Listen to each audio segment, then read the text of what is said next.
नारद जी महाराज ने कहा कि महाराज, नारद जी ने इस लीला को अपनी लीला में परिणत कर लिया, अपनी कथा बना लिया, काम की कथा बना दी। शंकर जी ने उन्हें बहुत प्रकार से समझाया और उन्होंने कहा कि महाराज, हित की दृष्टि से उन्होंने कहा। शंकर जी ने इतनी विनम्रता से हाथ जोड़कर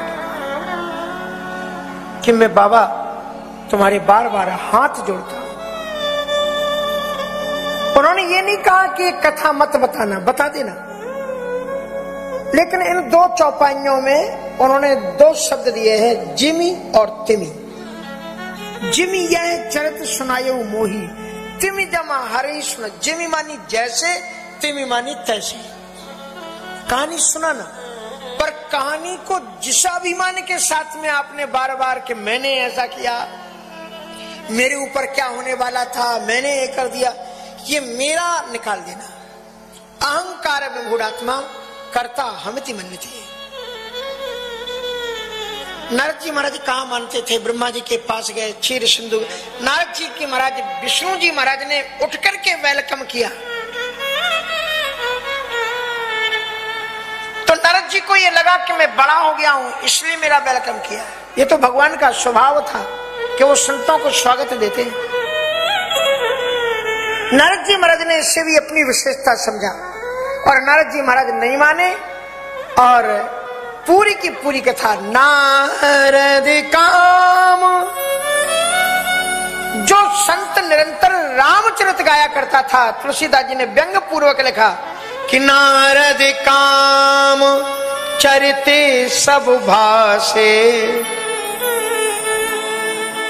और आप जानते हो भगवत गीता में मनुष्य के पतन का कारण बताया है कि पतन कहां से शुरू होता है। महात्मा गांधी जी इन श्लोकों का नित्य प्रति पाठ प्रार्थना सभाओं में करवाते थे। दूसरे अध्याय के पाठ हैं, दूसरे अध्याय के श्लोक 54 दोहे के बाद में और आगे थे 60 के आसपास। ध्यायतो विषयान पुंसा संगस्तेषु जायते, संगात संजायते कामः, कामात् क्रोधो विजायते, क्रोधात् भवति सम्मोहः, सम्मोहात् स्मृति विभ्रमः, स्मृति भ्रंशात् बुद्धिनाशो, बुद्धिनाशात् प्रणश्यति। इन श्लोकों में लिखा है कि अगर बुरे विषयों के बारे में तुम बार बार सोचोगे तो वो बुरे विषय तुम्हारे हृदय में आ जाएंगे।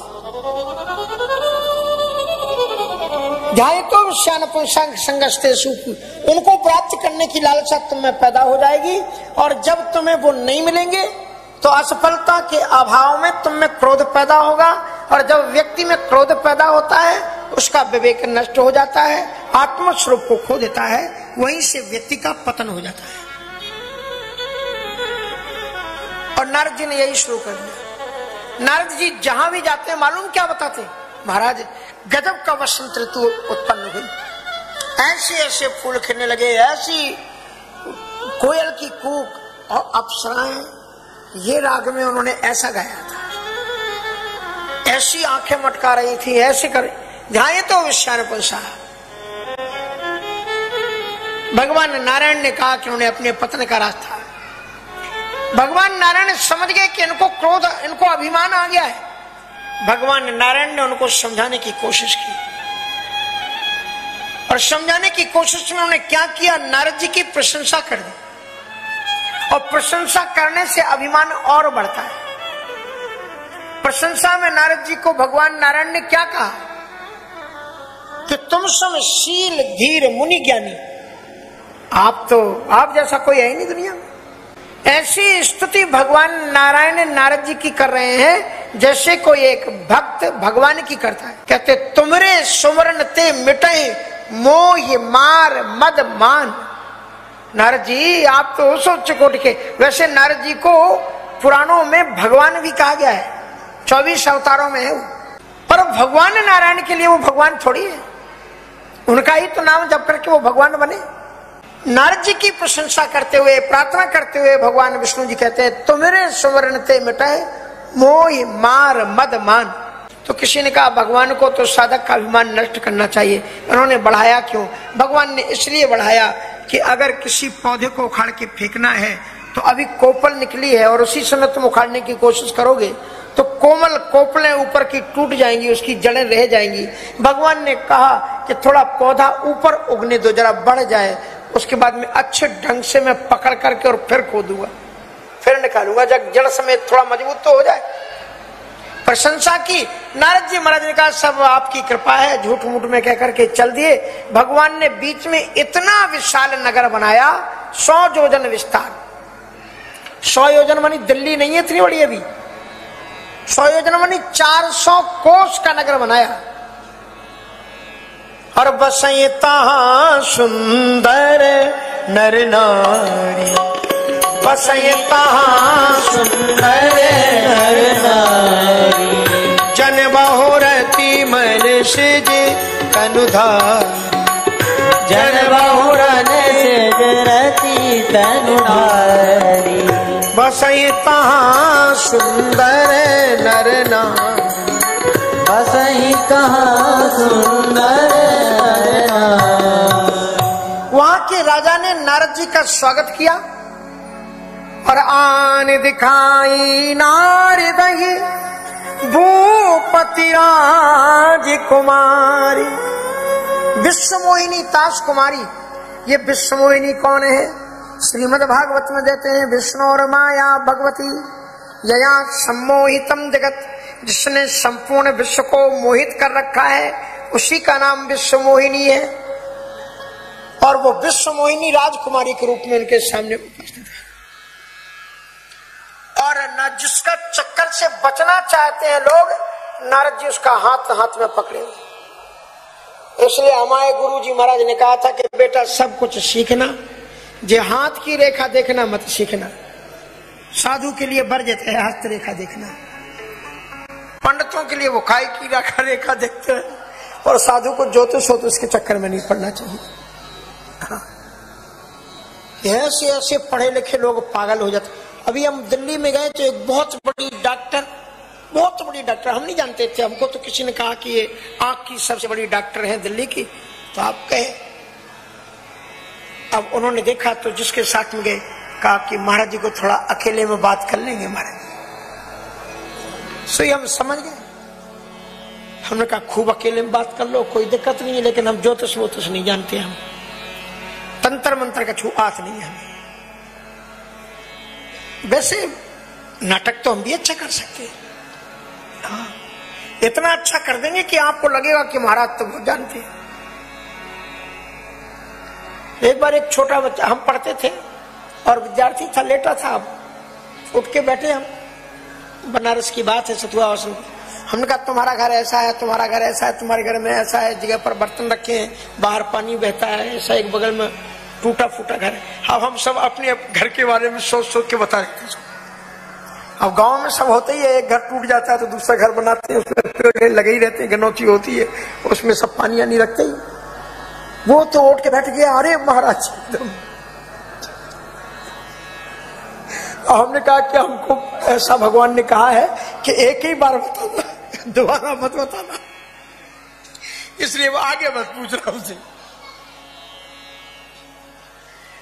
और कुछ कुछ लोग तो इतने, अभी एक पता नहीं कहां से, सूरीनाम से एक महिला है, सूरीनाम से, अमेरिका से भी, जब भी देखो तभी उसका फोन आ जाए कि महाराज जी ये होने वाला है, बता दीजिए क्या करें, ये होने वाला है, बता दीजिए क्या करें।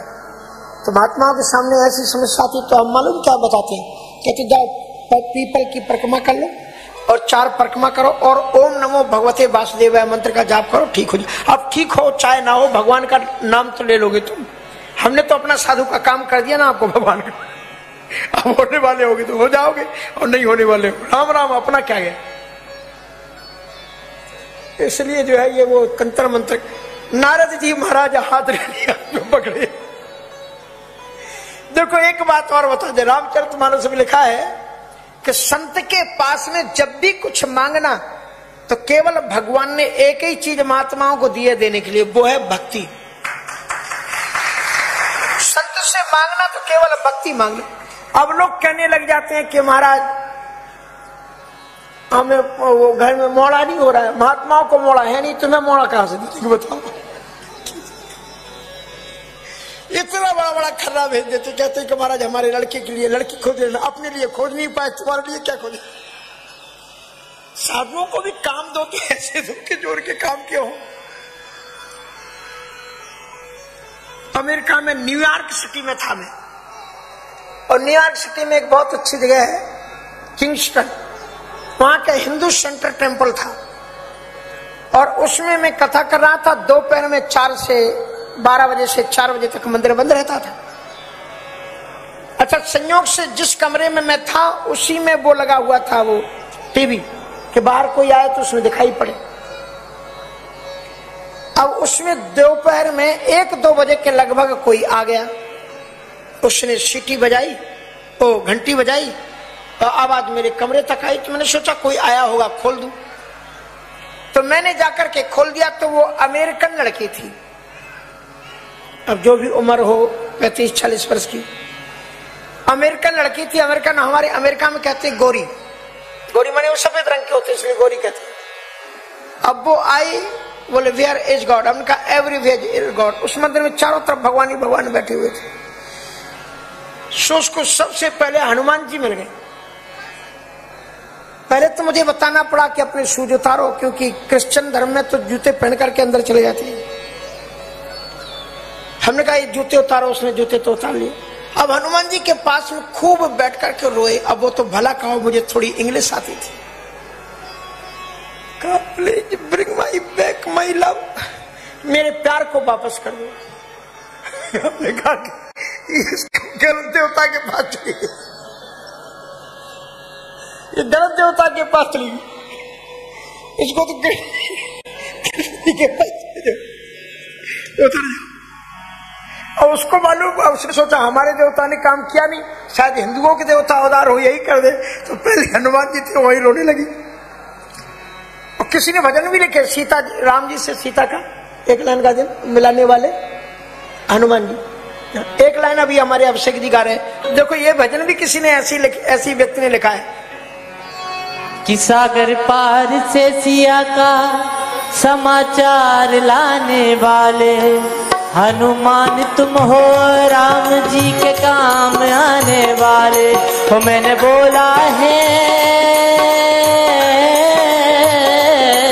मैंने बोला है प्रसाद प्रभु तेरे नाम से, मेरा मिलन करा दो मेरे राम से, मेरा मिलन करा दो मेरे राम से। प्रकार से तो महाराज नारद जी महाराज, तो मैं बता रहा था कि महात्मा से मांगना तो केवल भक्ति मांगना। महात्मा के पास में 5 चीजें होती हैं, 5 चीजें वो आपको दे सकता है। कौन कौन सी चीजें? मति कीरति गति भूति भलाई, और जो जी जतन जहां जी पाई, सो जानव सतसंग प्रभाव, और लोकहु वेद न आने उपाऊ। 5 चीजें कौन सी बोले? मति, सत्संग में जाओगे, संत के पास जाओगे तो आपको अच्छी बुद्धि मिलेगी। और कीर्ति, जो कथा सुनने आते हैं, जब वो उनके कहीं से निकलते हैं, भैया कथा सुन के आ रहे हैं, कितने अच्छे लोग हैं, लोग दूर से प्रणाम करते हैं, कीर्ति मिलेगी तुमको। मति कीरति गति, अगर तुम रोज कथा में आओ और फिर दुकान पर जाओ, आपको गारंटी दे रहे हैं कि आपको दुगने ग्राहक बढ़ जाएंगे। भैया ये कथा में जाता है, ये सही होगा आदमी, इसी से सामान खरीदो। गति होता कि नहीं? मति कीरति और गति। गति मानी तुम्हारा आचरण सही हो जाएगा, और गति मानी परम गति भी तुमको मिलेगी। मति कीरति गति भूति, भूति मानी रुपया पैसा। रुपया पैसा वो नहीं सोना चांदी, रुपया पैसा मानी सच्ची संपत्ति। क्या है? मीरा ने बताया, क्या बताया कि पायो जी मैंने राम रत्न धन पायो। तो यहाँ पर बैठ करके भगवत नाम संकीर्तन में लेगा, वो रत्न हो गया, और भलाई की भावना आ जाएगी। और नारद जी, और ध्यान रखना, और जो ही अभिमान आएगा क्यों ही ये 5 चीजें चली जाती है। नारद जी के पास में ये 5 चीजें थी। मति, इतनी सुंदर मति है कि जिसे कोई ज्ञान नहीं दे सकता। नारद जी में ये क्षमता थी, वो उनमें भी ज्ञान दे देते थे।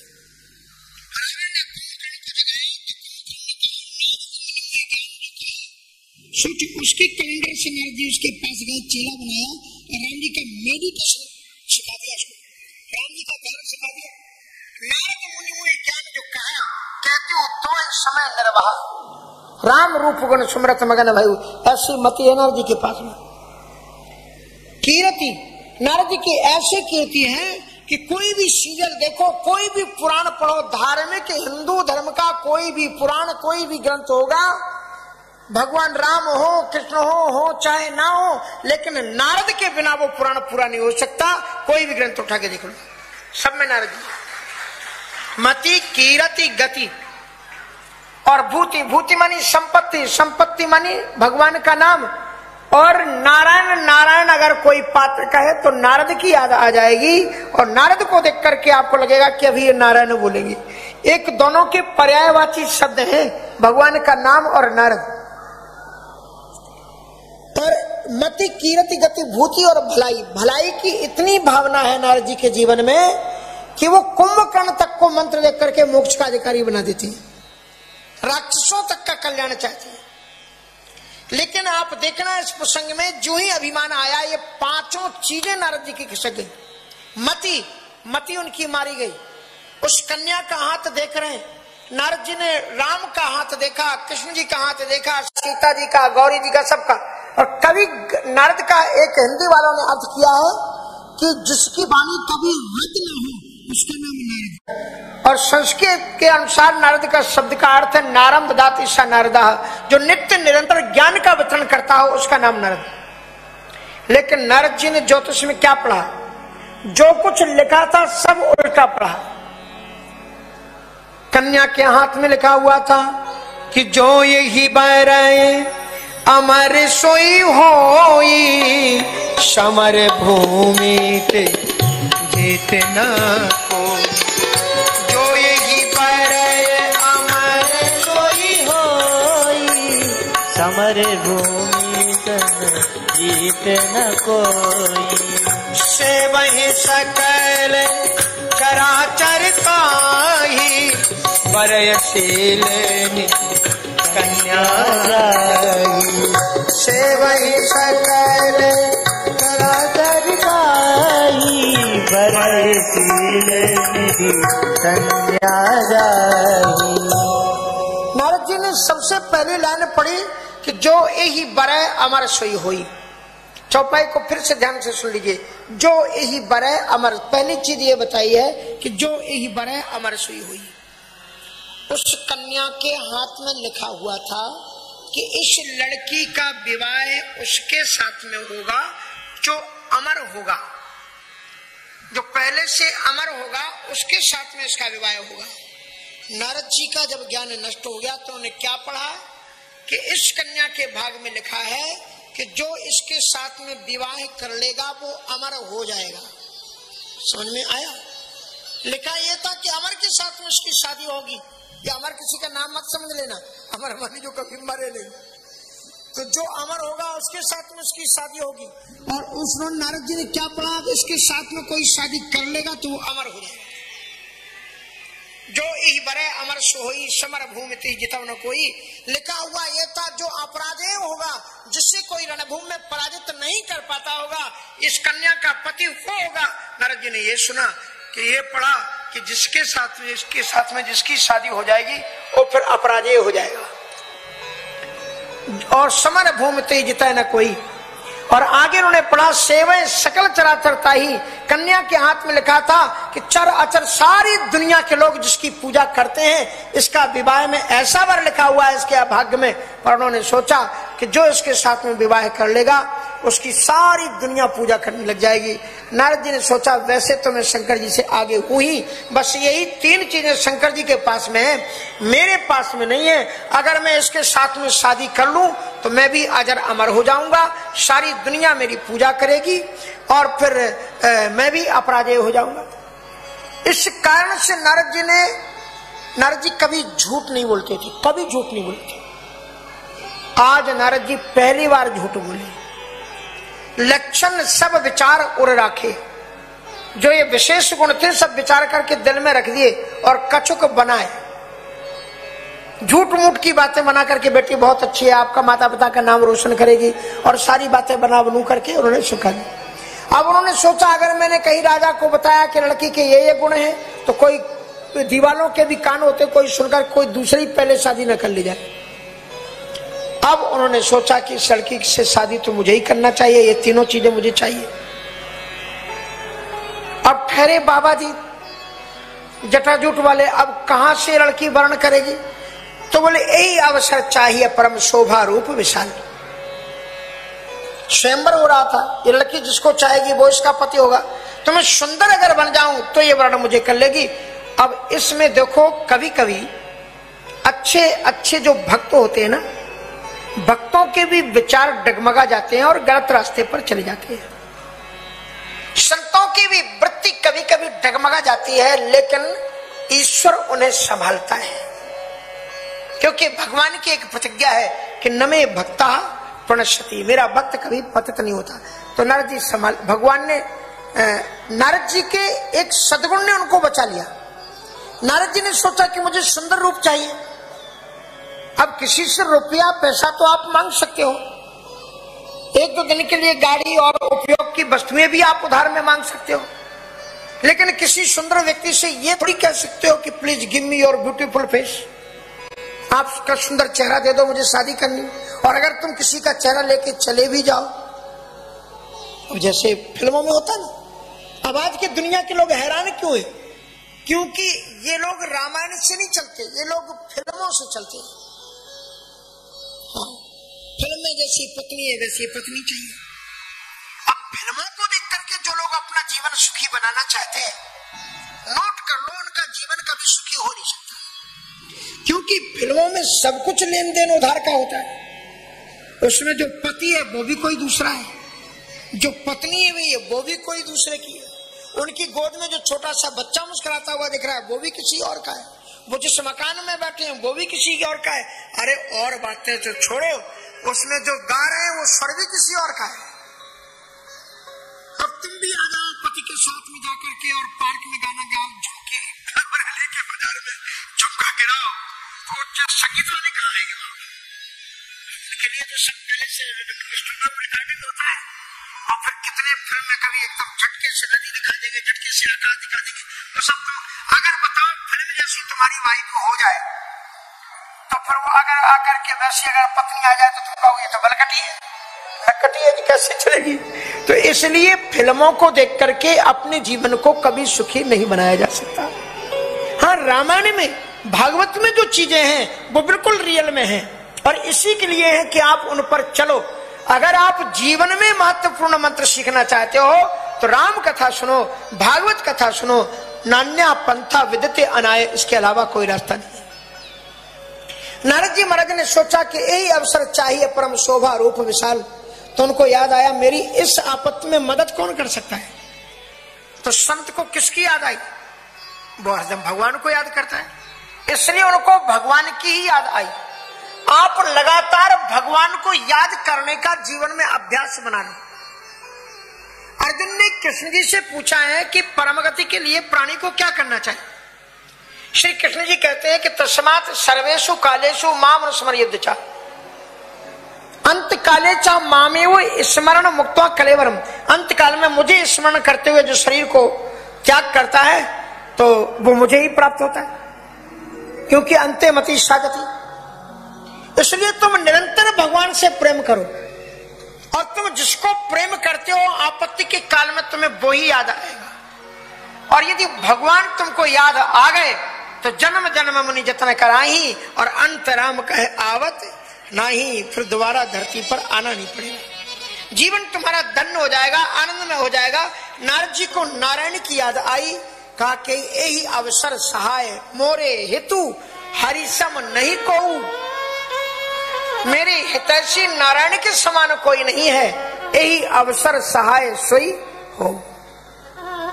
ये भक्ति करती है, भक्ति संभाल लेती है।